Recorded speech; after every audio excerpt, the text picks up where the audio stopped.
S Vijayakumar ഞങ്ങളുടെ പ്രതിനിധിയുണ്ട് news ഡെസ്കിൽ നിന്ന് നമ്മളോടൊപ്പം. വിജയൻ, ഇത് പല നിലയ്ക്കും പ്രാധാന്യമുള്ള ഒരു കേസാണ്.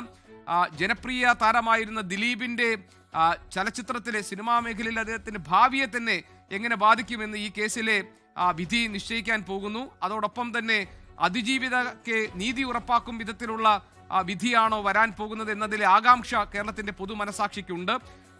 നിരവധി ഘട്ടങ്ങളിലൂടെ കടന്നുപോയ ഒരു കേസ്, ധാരാളം മൊഴിമാറ്റങ്ങൾ കണ്ടു. ഏതാണ്ട് 250-ലേറെ സാക്ഷികളെ വിസ്തരിച്ച കേസാണ്. 1600ഓളം രേഖകൾ കോടതി മുൻപാകെ ഹാജരാക്കപ്പെട്ടു. 4.5 വർഷം നീണ്ട സാക്ഷി വിസ്താരം ഉണ്ടായിരുന്നു. ഇങ്ങനെയെല്ലാം കഴിഞ്ഞ് 8 വർഷങ്ങൾക്ക് ശേഷം വരാനിരിക്കുന്ന വിധിയാണ്. അതിന്റെ ആകാംക്ഷ എല്ലാവർക്കുമുണ്ട്. ഇതിന്റെ നിയമപരമായിട്ടുള്ള പ്രാധാന്യം എത്രത്തോളമുണ്ട്, ഈ കേസിന്റെ സവിശേഷതകൾ എന്താണ്? ഏതായാലും 15 മിനിറ്റ് മാത്രമാണ് ബാക്കിയുള്ളത് കോടതി ചേരാൻ. വിജയകുമാർ, ജി.കെ., ഇത് ഏതൊക്കെ തരത്തിൽ പരിശോധിച്ചാലും, ഏതൊക്കെ അളവുകോല് കൊണ്ട് നമ്മൾ പരിശോധിച്ചാലും ഇന്ത്യൻ ജുഡീഷ്യറിയുടെ ചരിത്രത്തിലെ അത്യപൂർവ കേസുകളിൽ ഒന്നാണ് എന്നതിൽ തർക്കമില്ല. അതിൽ ഉൾപ്പെട്ട പ്രതിയുടെ സെലിബ്രിറ്റി സ്റ്റാറ്റസ് മാത്രമല്ല, ആ നിലയിൽ ഒരു കൊട്ടേഷൻ, ഒരു പ്രതി നൽകിയ അല്ലെങ്കിൽ ഒരു പ്രതി നടത്തിയ ഗൂഢാലോചന അല്ലെങ്കിൽ ഒരു പ്രതികൾ നടത്തിയ ഗൂഢാലോചനയൊക്കെ ഇന്ത്യൻ ജുഡീഷ്യറിയുടെ, ഇന്ത്യൻ കുറ്റാന്വേഷണ ചരിത്രത്തിൽ തന്നെ അത്യപൂർവമാണ്. അതുകൊണ്ടാണ് ഈ കേസിന്റെ വിധിക്ക് മറ്റു കേസുകൾക്കൊന്നുമില്ലാത്ത ഒരു പ്രാധാന്യം ഉണ്ടാകുന്നത്. ഒരു മുതിർന്ന അഭിഭാഷകൻ നേരത്തെ ഒരു മെസ്സേജ് അയച്ചപ്പോൾ അദ്ദേഹം സൂചിപ്പിച്ച ഒരു കാര്യം, ഈ പൊതുബോധം എന്നത് കോടതികളെ സ്വാധീനിക്കുന്ന ഒരു ഘടകമല്ല എന്ന് മാധ്യമങ്ങൾ ഓർക്കണമെന്നതാണ്. അപ്പോൾ അദ്ദേഹം സൂചിപ്പിച്ചത് ഈ പൊതുബോധം അല്ല കോടതി വിധികളെ സ്വാധീനിക്കുന്നത്. കോടതി വിധികൾ അത് വിധി പ്രസ്താവം നടത്തുമ്പോൾ പൊതുബോധം എന്താണോ അതനുസരിച്ച് വിധി പറയണമെന്ന് കോടതിക്ക് മേൽ സമ്മർദ്ദം ചെലുത്താൻ ആർക്കും കഴിയില്ല എന്നത് ഒരു ഭാഗത്തൊരു ഒരു വാദമായി നിൽക്കുന്നു വിചാരണ കോടതിക്ക് മുൻപാകെ. മറുഭാഗത്ത് പൊതുബോധം എന്നത് ഇവിടെ നീതിയുടെ പക്ഷത്തും സത്യത്തിൻ്റെയും ധർമ്മത്തിൻ്റെയും ശരിയായ കാര്യങ്ങൾ ഗ്രഹിക്കുന്നതിന് പക്ഷത്ത് നിൽക്കുന്ന പൊതുബോധത്തെ കോടതികൾക്ക് അവഗണിക്കാൻ കഴിയുമോ എന്നൊരു ചോദ്യം വേറൊരു ഭാഗത്ത് നിൽക്കുന്നു. അങ്ങനെ രണ്ടു തരം ചിന്തകളുടെ ഒരു ഏറ്റുമുട്ടൽ കൂടി വിചാരണ കോടതിക്ക് അകത്തും പുറത്തും ഈ ദിവസങ്ങളിൽ നമ്മൾ കണ്ടതാണ്. എനിക്ക് തോന്നുന്നു കോടതിക്ക് പുറത്താണ് അത്തരം ഏറ്റുമുട്ടലുകൾ അധികവും നടന്നിട്ടുള്ളത്. അത് ഈ കേസിന്റെ മെറിറ്റിനെ സ്വാധീനിക്കാതിരിക്കുകയോ ചെയ്യാം. അത് പക്ഷേ ഒരു ഘടകമാണോ അല്ലേ എന്നതൊക്കെ പിന്നീട് മാത്രം പരിശോധിക്കേണ്ട വിഷയമാണ്. കേവലം 17 മിനിറ്റുകൾ മാത്രം ബാക്കിയുള്ള സമയത്ത് നമ്മൾ അത്തരം ചർച്ചകളിലേക്ക് പോകുന്നതിൽ എന്തെങ്കിലും യുക്തിയുണ്ട് എന്നും എനിക്ക് തോന്നുന്നില്ല. പക്ഷേ ഈ പൊതുബോധം എന്നത് ഈ വിധി വന്നതിന് ശേഷവും അടുത്ത ദിവസങ്ങളിലും ഒക്കെ ചർച്ച ചെയ്യാൻ പോകുന്ന ഒരു ഘടകമാണ് എന്നതിൽ വലിയ തർക്കമുണ്ടാകുന്നില്ല. ജി.കെ. സൂചിപ്പിച്ചതുപോലെ ഈ കേസിൽ നേരിട്ട് ഈ കൃത്യത്തിൽ ഉൾപ്പെട്ട പ്രതിക്കൊപ്പം അതിലെ ഗൂഢാലോചന പങ്കാളിയായ ആൾക്കും ഈ ബലാത്സംഗ കുറ്റം അയാൾക്കെതിരെയും പ്രോസിക്യൂഷൻ ചുമത്തിയിട്ടുണ്ട്. അത് ഈ ഗൂഢാലോചന ഇവിടെ സാധൂകരിക്കപ്പെടുന്നതിന് പറ്റുന്ന തരത്തിലേക്ക് പ്രോസിക്യൂഷന് ഉയരാൻ കഴിഞ്ഞിട്ടുണ്ടോ എന്നതാണ് ഏറ്റവും പ്രധാനപ്പെട്ട ചോദ്യം.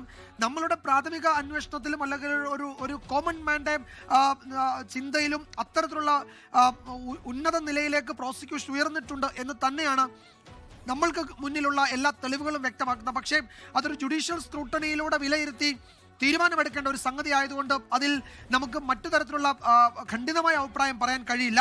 ഇതിൽ ഗൂഢാലോചന, കൂട്ടബലാത്സംഗം, തട്ടിക്കൊണ്ടുപോകൽ എന്നീ കുറ്റങ്ങൾ ഇവിടെ ചുമത്തിയിട്ടുണ്ട്.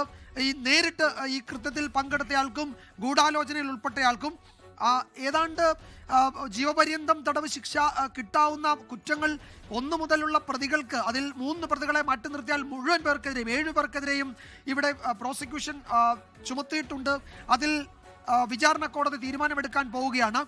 ഏതാണ്ട് ഒരു 6-6.5 വർഷം നീണ്ട വിചാരണയുടെ പല ഘട്ടങ്ങളിലും ഈ തെളിവുകൾ കൂടുതലായി വിചാരണ കോടതിക്ക് മുൻപാകെ വരുന്നതും സാക്ഷിമൊഴികളുടെ രൂപത്തിൽ, സാഹചര്യ തെളിവുകളുടെ രൂപത്തിൽ, ഇലക്ട്രോണിക്സ് എവിഡൻസിന്റെ രൂപത്തിൽ, ഡിജിറ്റൽ തെളിവുകളുടെ രൂപത്തിൽ ഇങ്ങനെ വന്നുകൊണ്ടിരിക്കുകയാണ്. പക്ഷേ അങ്ങനെ നമ്മൾ പറയുമ്പോഴും ഏതാണ്ട് 20-28 സാക്ഷികളാണ് വിചാരണ ഘട്ടത്തിൽ കൂറുമാറി പ്രതിഭാഗം ചേർന്നത്. പ്രോസിക്യൂഷൻ സാക്ഷികളാണ് കൂറുമാറി പ്രതിഭാഗം ചേർന്നത്. അപ്പോഴും 3-4 സാക്ഷികൾ വളരെ പ്രധാനപ്പെട്ട അവരുടെ മൊഴിയിൽ ഉറച്ചു നിൽക്കുകയും ചെയ്തിട്ടുണ്ട് എന്നതും ഈ ഘട്ടത്തിൽ നമ്മൾ കാണാതെ പോകരുത്. അങ്ങനെ തെളിവുകൾ പരസ്പരം വിചാരണ കോടതിക്ക് മുൻപാകെ വരികയും കൂടുതൽ തെളിവുകൾ വരികയും ആ വിചാരണ വൈകിപ്പിക്കാൻ ഏതാണ്ട് 90ഓളം ഹർജികൾ പ്രതിഭാഗം പല കോടതികളിൽ കൊടുക്കുകയും ഒക്കെ ചെയ്യുന്നത് ഈ വിചാരണയുടെ എല്ലാ ഘട്ടങ്ങളിലും നമ്മൾ കണ്ടതാണ്.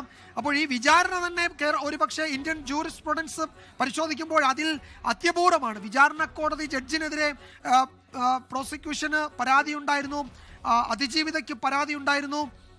അങ്ങനെ പരാതി ഉന്നയിക്കുന്നു 2 പ്രോസിക്യൂട്ടർമാർ വിചാരണ കോടതിയോട്